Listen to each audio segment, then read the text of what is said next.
Ons werk deur Jakobus, baie praktiese boek in die Bybel. En vanaand gaan ons stil staan by Jakobus 2 vers 1 tot 13. En net so 'n paar dinge voordat ons gaan saam lees. Verlede week, net om u te herinner, het ons vir mekaar gesê, God wil hê dat wanneer ons hoor wat sy woord sê, moet ons dit doen. Jy onthou die spieël, nee. Die woord is daar sodat ons kan floreer, dat ons optimaal kan leef, dat ons kan leef binne die natuur wat God ons gemaak het om te leef. En ons het afgesluit met vers 27 of 26 en 27. En ons het vandag daarin geraak. En daar staan, as iemand dink hy is godsdienstig, maar hy hou nie sy tong in toe om nie, bedrieg hy homself. Sy godsdienst is waardeloos. Egte en suiwer godsdienst voor God die Vader is om weeskinders en weduwees in hulle moeilike omstandighede by te staan en om jou skoon te hou van die besmetting van die wêreld. En ons het vir mekaar gesê verlede week, die wat dalk nog nie hier was nie, hierso, dis is 'n agenda wat Jakobus vir ons hierso gee en sê, luister, die res van hierdie brief gaan oor hierdie sake gaan. En jy gaan sien dat dit vanaand gaan dit weer oor hierdie sake gaan, veral oor die weduwees en die versorging van armes en hoe ons mense sien wat anders as ons is en lyk. So kom ons lees vanaand saam Jakobus 2 vers 1 tot vers 13. My broers, julle wat glo in ons Here Jesus Christus, die Here aan wie die heerlikheid behoort, of die Here van die glorie, die Here van die eer, moet mense nie volgens hulle uiterlike beoordeel nie. Sien en daar kom in julle samekoms 'n man in met goue ringe aan sy vingers en met deftige klere aan, en daar kom ook 'n brandarm man in met ou klere aan. En sien nou, julle maak 'n ophef van die man met die deftige klere en julle sê vir hom, kom sit u hier gemaklik, maar vir die arme man sê julle, gaan staan jy daar aan die ander kant, of kom sit hom hier by my voete. Het julle dan nie onder mekaar onderskeid gemaak en mense op grond van verkeerde oorwegings beoordeel nie?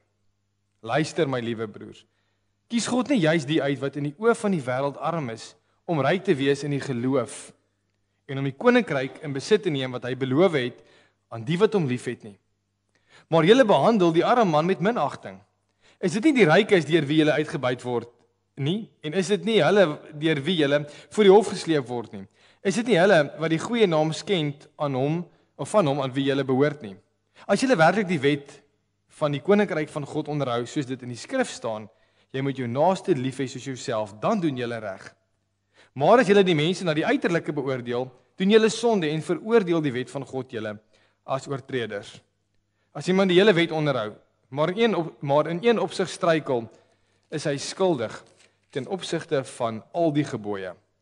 God wat gesê het, jy mag nie egbreek pleeg nie, het ook gesê, jy mag nie moord pleeg nie. As jy nou nie egbreek pleeg nie, maar wel moord, is jy tog 'n oortreder van die hele wet. Praat en tree dan op soos mense wat geoordeel sal word volgens die wet wat vrymaak. Die oordeel sal onbarmhartig wees oor die wat nie barmhartigheid betoon nie, maar barmhartigheid triomfeer oor die oordeel.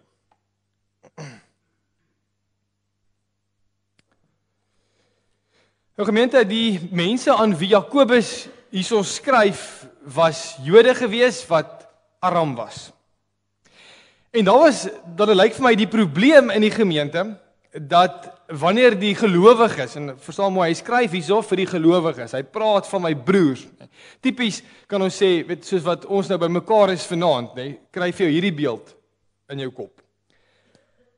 Het dit gebeur dat daar dan in die samekomste, as dan nou iemand instap met deftige klere, dan het hulle nou 'n groot bohaai gemaak van hierdie man. En weet en hom opgehef en hom geëer het en hom 'n spesiale voorkeur gegee. Terwyl daar op dieselfde tyd 'n arme man inkom, nê, wat sleg lyk en wat sy jeans verslete is. En nou besef mense ook dat as jy na vandag se kultuur kyk, jy koop hierdie jeans so, nê, het ek nou gesien. So kom ons gebruik dalk hierdie een is beter, hy's vuil.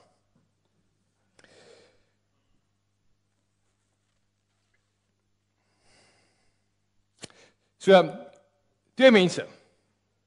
Kom ons maak dit nog meer prakties. Daar staan mense by die agterdeur, van ons gelowiges. En hier stap twee mense in. Een lyk deftig en die ander een vuil jeans aan. En die groeters wat by die deur staan, hier stap 'n bekende ou in of iemand wat nou invloedryk is en hulle sê vir nee man, kom sit hier voor, maak jouself gemaklik. En vir die ander mense waarvan hier baie is in ons gemeente deesdae, sê ons nee man, sit daar agter, moet dit nie ons pla nie. Dit is sommer by my voete. So die ding wat Jakobus hier so aanspreek is voortrekkery, partydigheid, begunstiging. Die Engelse vertaling hierso praat van favoritism. Het dit nou nie op grond van verkeerde oorwegings mense beoordeel nie. Nou voortrekkery beteken letterlik om 'n gesig te ontvang. En dit beteken dat jy iemand op grond van eksterne oorwegings beoordeel en die gevolg daarvan is dat jy onderskeid tref tussen mense op grond van dinge wat ons met die oog kan sien. Jy kan sien iemand is ryk, jy kan sien iemand is arm, jy kan sien iemand se klere is goed of hy's nie goed nie, of jy kan sien iemand is bekend. Kan dit so ook stel. Hoekom doen ons dit? Wel, ons seker baie redes, 2 dinge kan ons vir mekaar sê, dink ons dit kom vanuit 'n baie selfsugtige plek dat ons hierdie dinge doen. Want of jy wil met daai persoon opchommie, want daar's iets vir jou in. Nee, hy gaan jy dalk mooi vir ete, dalk kan jy 'n goeie koneksie maak met hom en later is daar dan jy weet daarom, hy het ietsie jy kan by hom gaan aanklop. Of jy wil soos die Engelse sê name drop. Sê ja, maar vandag toe kom, wat se naam daarin, jy weet, en dit was great en net om jou eie beeld te blaas, om jouself te laat goed lyk, omdat jy nie goed voel in jouself nie. Maar daar seker nog redes. Jy weet, maar ons sê altyd vir mekaar, veral hierso as by mekaar is met prediking, dit gaan in die eerste plek nie oor wat jy het nie, maar oor wie jy is in Jesus Christus. En daarmee sê ons vir mekaar, waarin vind jy jou identiteit?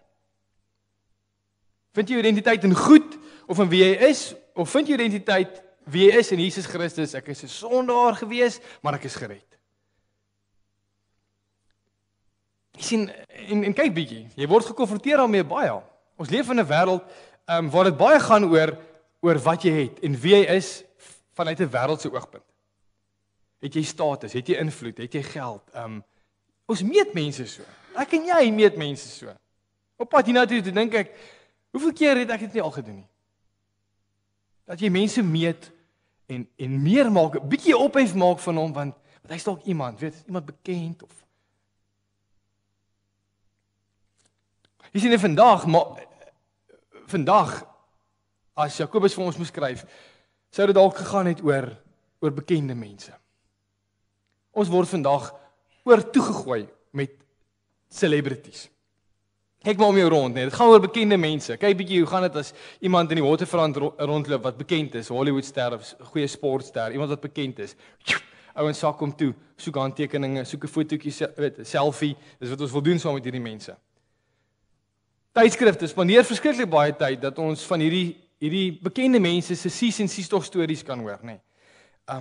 Op radio, het hulle ons luister radio, nê. Op KFM, weet ons dit, Smile FM het hierdie celebrity hour partykeer wat hulle dan vir ons vertel. Hoe gaan dit met hierdie mense? So ons word toegegooi met hierdie idee dat ons moet mense ophef, ons moet hulle eer, nê, want hulle is bekend en hulle het geld en invloed en al daai lekker dinge.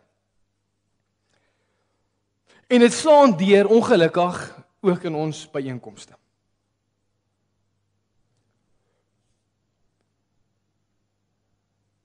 Weet en konfronteer jouself hiermee. Wat dink jy as iemand hier instap wat bietjie 'n celebrity is, nê? Is gelowige, maar hy's bietjie, hy's so 'n bietjie 'n posisie in die samelewing. Sportster, weldoener, iemand in die samelewing en selfs dominees. Ons doen dit nog steeds. Natuurlik doen ons dit, ons tref onderskeid tussen mense met rykdom, invloed, geslag, kleur, bekendheid, titels, geëerdes, beklaagdes, noem dit, nee. Ons doen dit. Jakobus sê nee. Gelowiges, dit is nie hoe dit by julle moet wees nie. Moenie mense beter behandel op grond van eksterne oorwegings nie, want anders in die eerste plek verstaan jy nie hoe God werk nie. Tweede plek, oortree jy die wet. Derde plek, verstaan jy nie God se genade nie. En ons gaan na hierdie 3 dinge kyk en dan gaan ons vir mekaar die oplossing gee. Dis waarna ons vanaand verder gaan kyk. So, hoekom moet ons nie onderskeid tref nie? Baie duidelik staan dit hier. Dis nie hoe God werk nie, dis nie sy hart nie. Ons is kanale van God se vrede. Dis nie wie God is nie. So wanneer jy dit doen, gee jy 'n verkeerde beeld deur van wie God is. Nommer 2 is, dis teen God se wille wet en dit is teen die beginsel van hoe God se genade werk. Nou kom ons kyk na die eerste een, dis nie hoe God werk nie. Gelowiges, God werk anders en hy kyk anders as na ons mense. Mense kyk, soos wat ons nou genoem het, uiterlik, ons kyk 'n bietjie invloedryk, bekend, dis die dinge. Maar God sê, hy kyk na die innerlike nie, hy tref nie onderskeid op grond van uiterlike of eksterne oorwegings nie. Inteendeel, hy worry nie daaroor nie. God sê altyd nog, hy kyk na die hart. Hy trek niemand voor nie. Vir hom is almal gelyk, nee. So en dan nou, ek gaan dit 'n paar keer sê vanaand. Ons het dit laas keer ook gesê. Ek en jy is volgens die beeld van God geskep. As dit is wie God is en ons doen dit nie,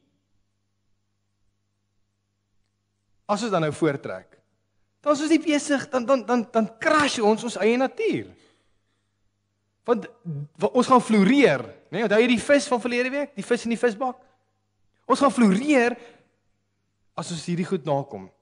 Gaan ons optimaal kan leef. Galasiërs 2 sê, God kyk nie na mense uiterlike nie.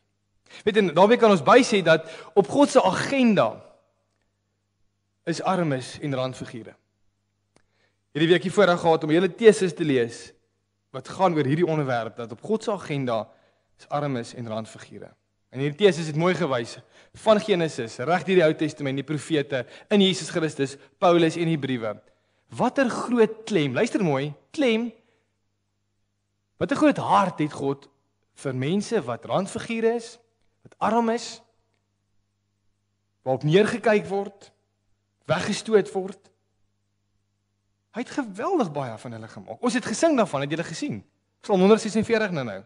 Dis ons gesing daarvan, ek het dit opgelet. En byvoorbeeld, Deuteronomium 10.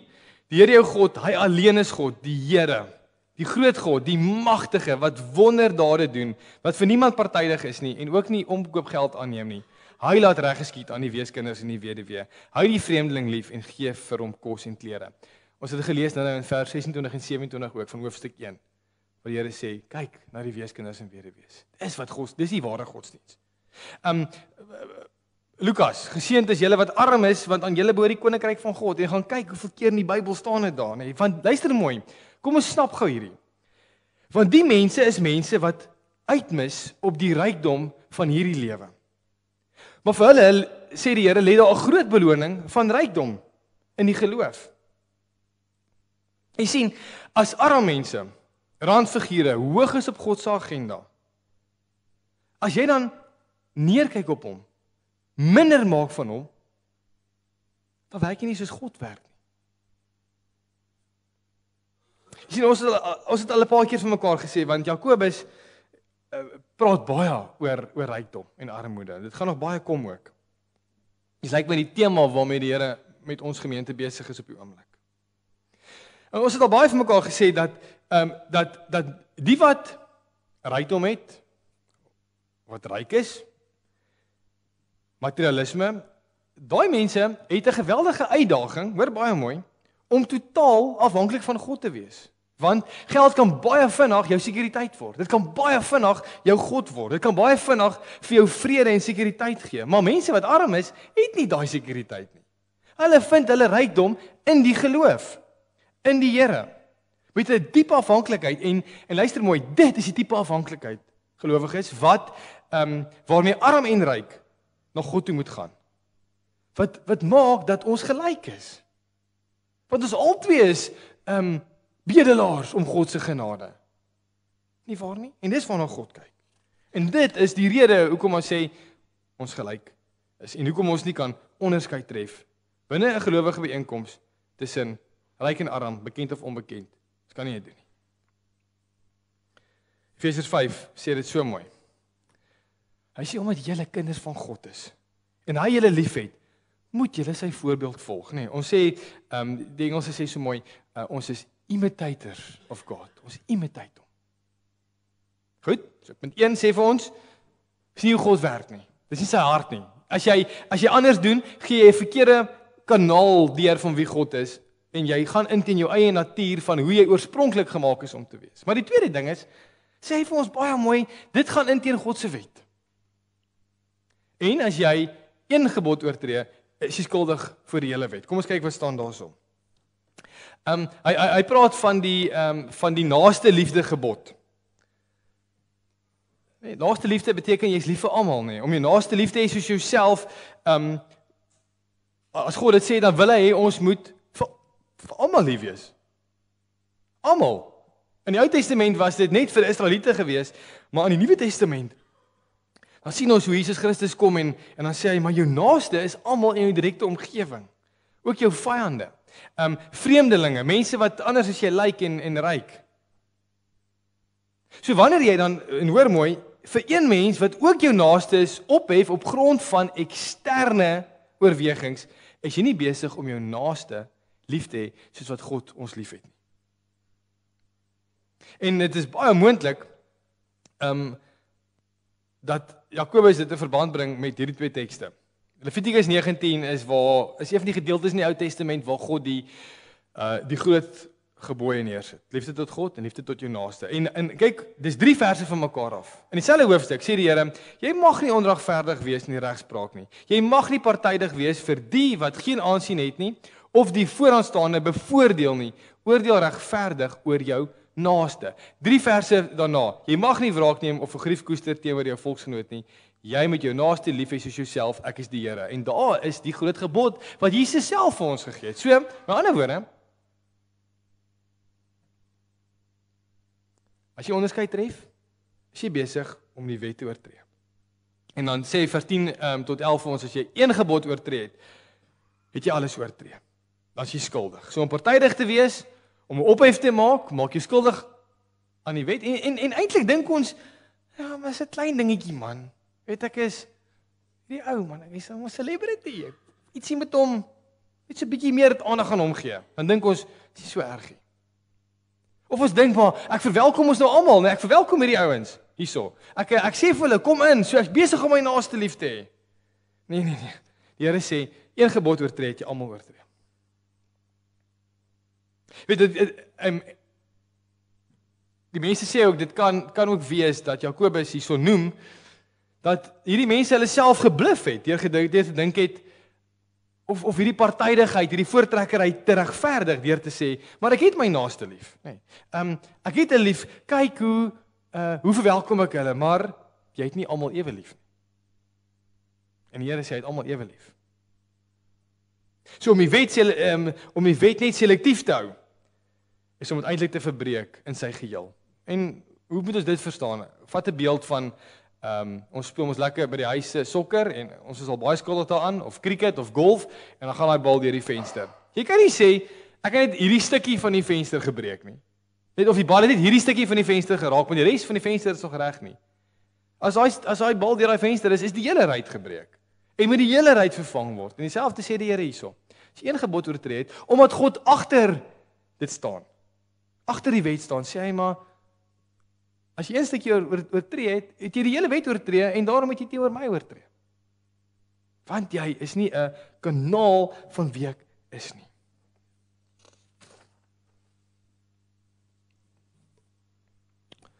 Die derde ding wat die Here hierso sê is, hy sê, weet, dis nie hoe ek werk nie, jy oortree 'n wet, weet, en dan oortree jy teenoor my.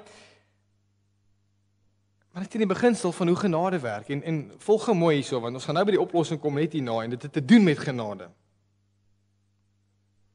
As jy sekere mense voortrek, of partydig is, favoritism, dan is jy besig om teen God se genade in te gaan. Wat beteken dit? Nee. Want jy het genade ontvang, sê die Here, en daarom moet jy dit uitdeel ook. En verlede week het ons gesien van hierdie perfekte wet wat vry maak. Nee, het ons gesê, om volgens God se wil te leef, gee vir jou vryheid, en dis die beste vir ons.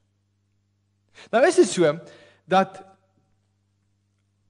as ons dan nou partydig is, ons het dit dan nou genoem, dan is ons nie besig om hoe ons geskiep is, hoe God ons gemaak het, is ons nie besig om binne daai natuur op te tree nie. Ons gaan teen ons eie natuur in. En dink bietjie aan 'n rekenaar, né? Jy ken rekenaars, en ek baie goed.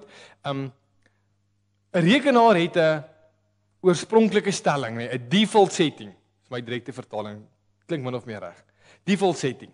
So wanneer dinge dan nou begin nie lekker raak nie, dan kan jy net of jy het 'n paar verstellings gemaak Dan kan jy vinnig teruggaan na die rekenaar toe en sê, maar hierdie verstellings werk nie lekker nie. Ek wil terug gaan default setting toe.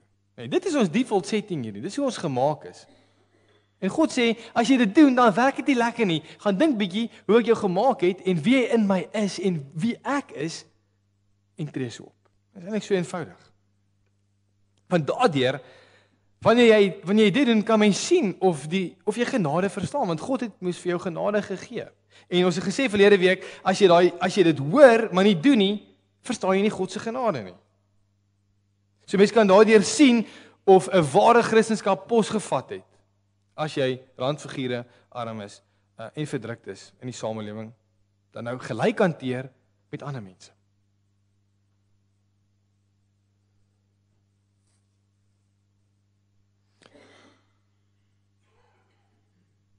So ja, as jy dit doen nie, dan sê die Here, verstaan jy nie die evangelie nie.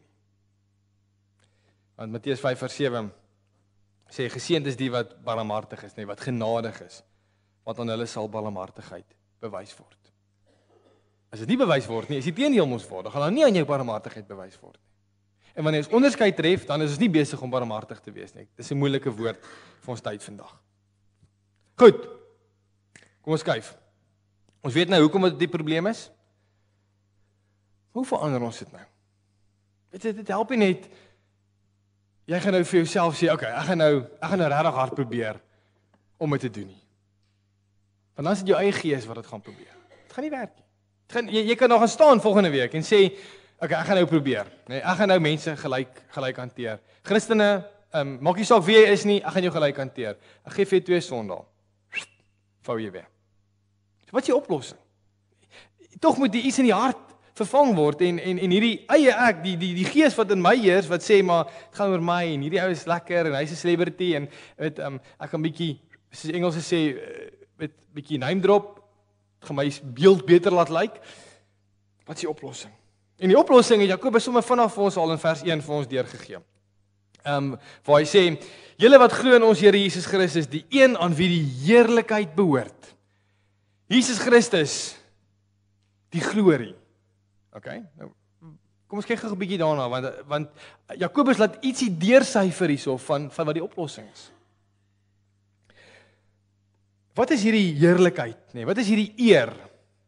En dit is, as jy kan onthou, met Jesus se kruisiging, opstanding en verheerliking, is waarvan hier gepraat word, hierdie heerlikheid. Want as jy teruggaan na Johannes 17 toe, dan staan daar, nadat Jesus dit gesê het, het hy na die hemel toe opgekyk en gesê, Vader, die tyd het gekom, verheerlik u seun, né? Sodat die seun u kan verheerlik. Ek het u op die aarde verheerlik deur die werk te volbring wat u my gegee het om te doen. Wat was sy werk gewees? Vir ons te kon wys hoe om te leef, vir sondes te sterf. So as hier gepraat word van heerlikheid, word daar gepraat van Jesus se kruisiging, opstanding en verheerliking. Hy was verheerlik aan die kruis, want dit is waar hy die meeste heerlikheid vir die Vader gebring het. Nou, hoor gou mooi, ons kyk gou wat gaan hier aan. Dit beteken dat God deur Jesus Christus en vandag deur die Gees wat in ons woon, vir ons kom wys het, hy het vir ons 'n nuwe betekenis aan eer en ophef kom gee. As jy dit raak sien, en as jy hierdie idee van ons wêreldse kyk na mense uit jou hart uitskop en jy sit Christus terug in jou hart, dan ewe skielik is die wêreldse status, rykdom, geld glad nie meer so aantreklik nie. Inteendeel, dit wat Jesus gedoen het, wat ware rykdom is, skop hierdie goed uit die hart uit. Dit laat dit belaglik lyk. Dit is nie 'n patch teen wat Jesus Christus gedoen het nie. Want hy het kom wys vir my en vir jou wat regte armoede en wat regte rykdom is. Dink bietjie daaroor. Julle ken die genade van ons Here Jesus Christus, skryf Paulus. Hoewel hy ryk was, het hy ter wille van julle arm geword, sodat julle deur sy armoede ryk kon word. Vervang jou hart se definisie van eer en ophef op 'n menslike vlak met Jesus se nuwe manier van wat eer en roem is. Het jy gesien wat hy gedoen het met die Vader? Dit is selfopoffering gevat. Hy het sy lewe gegee daarvoor. Hy het gesê, Vader, verheerlik U seun. Ek verheerlik U, met dit wat ek nou gaan doen, gaan ek U verheerlik. En dit is hoe lof lyk. Ons gee lof vir mense op 'n wêreldse manier, maar dit is mos 'n baie beter en 'n baie mooier lof. En dis waarmee jy jou hart moet vervang. Dit gee 'n nuwe betekenis aan wat ryk en arm is. En dis hoekom die Here sê, jy kan nie meer onderskeid tref op 'n wêreldse manier tussen kom ons noem dit dan nou maar ringmense en lapmense nie, nê? Vuil lappe, ringmense. Ring en lappe. Jy kan nie onderskeid tref daarteen nie, want ryk en arm vir gelowiges het 'n nuwe betekenis gekry.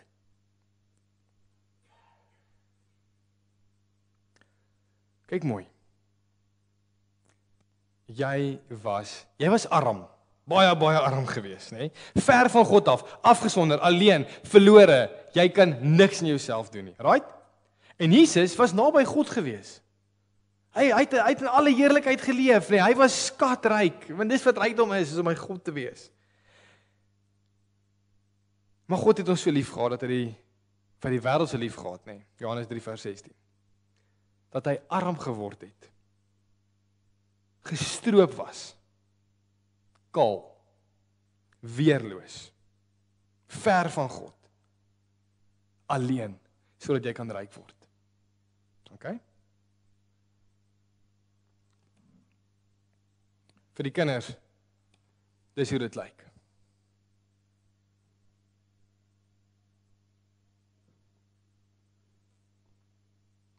Jy het 'n nuwe definisie vanaand van rykdom en armoede. Ons kan nie hierso waar ons by mekaar is in die naam van Jesus Christus.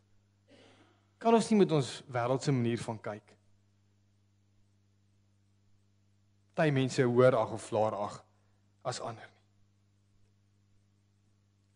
So sien mense anders.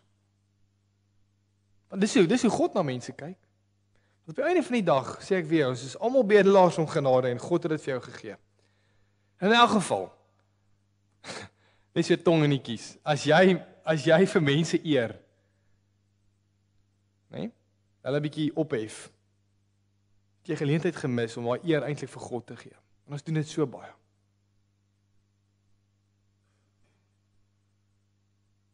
Jy is skatryk. Jy skatryk. Jy gaan wys dit vir ander gelowiges ook, né? Wat God se hart is hieroor en gaan dink hieroor en as dit, mense, as dit nie die ys om jou hart smelt nie, weet ek nie wat gaan nie. En enigiets. En dit is hoekom ons elke Sondag hom vir jou wys. Christus. Daar's net nie 'n ander een nie. Daar's nie iets anders. Dis die een wat in jou hart moet verplaas. En as hy nie in jou hart is nie, kan jy daar gaan staan by daai deure 2 Sondae. Kyk hoe mooi is dit wat hy gedoen het. Kyk waar is jy? Kyk waar was jy? Ek hoop dit smelt jou hart. Amen.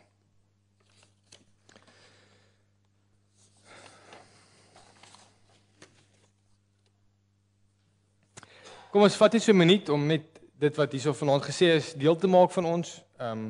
Herdefinieer rykdom, armoede. En dan gaan ek vir ons saam bid daarna. En dan as ons klaar gebid het, gaan ons opstaan en die Here loof met Skrifryming 9:4 vers 1, 4 en 6 en dan die seën en dan die amen daarna, die gemeente se amen op dit wat gebeur het vandag. Kom ons bid saam. Hemelse Vader, om by U te wees is rykdom. En vanaand het U vir ons 'n nuwe definisie kom gee van armoede en rykdom. En dit is so mooi. En dalk het ons dit baie keer gemis, Vader, dat ons so vasgevang is in ons wêreldse manier van dink oor rykdom en armoede. Dat as ons hier by mekaar is en ons is in gelowige kringe, dat daai ding deurspoel in ons kringe in. En dan tref ons onderskeid. En Here, dit lyk vanaand vir ons nou so klein dingetjie wat ons maar kan sê, maar Here, kan ons nie maar net dis so 'n klein dingetjie, moet ons hieroor praat vanaand, maar tog Vader, sit U dit in die woord vir ons en as ons dit oopbreek vanaand, dan besef ons dat as ons dit doen, dan mis ons wat U gedoen het vir ons, dan mis ons genade, ons strap oor die lyn van die wet. Ons reflekteer nie wie U is vir ander mense en vir gelowiges om ons nie. Ag Here, ons wil net vanaand vir U kom sê dankie vir 'n nuwe definisie. En mag ons daai definisie deel maak van ons nuwe lewe. Die lewe wat U vir ons gegee het. En as ons bymekaar kom in ons geloofsfamilies of in ons wyke of in Bybelstudies of hierso of by kampe of waar ook al. En wie ook al dan inkom of deel word. Vader, mag ons hierdie mense sien soos wat U hulle sien. Dit is ons gebed vanaand en ons bid dit in die naam van Jesus, ons verlosser alleen. Amen.